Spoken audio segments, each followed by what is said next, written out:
সকাল সকাল ঘুম থেকে উঠেই আমি সার্ভে করতে আসলাম কয়রা জয়সিং বাজার। একবার সুন্দরবন আর একবারে মানুষের বসবাস। এখানে বেশিরভাগ লোকজন মাছ ধরে তাদের জীবিকা আহরণ করে।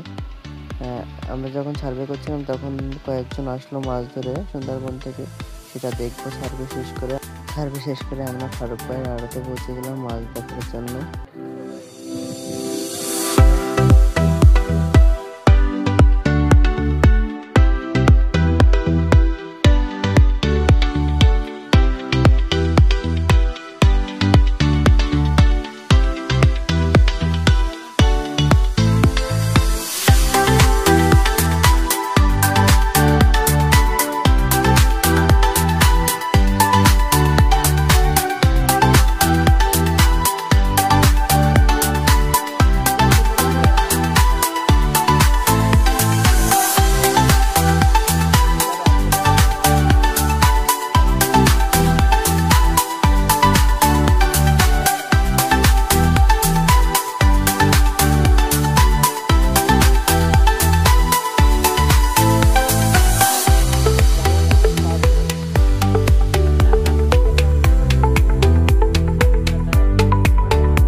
দেখে আসলাম প্রথম আড়তের থেকে, এবার যাচ্ছি দ্বিতীয় আড়তে। সুন্দরবনের ওই পাশে সুন্দরবন শুরু, আর এবার যাচ্ছি দ্বিতীয় আড়তে মাছ দেখতে।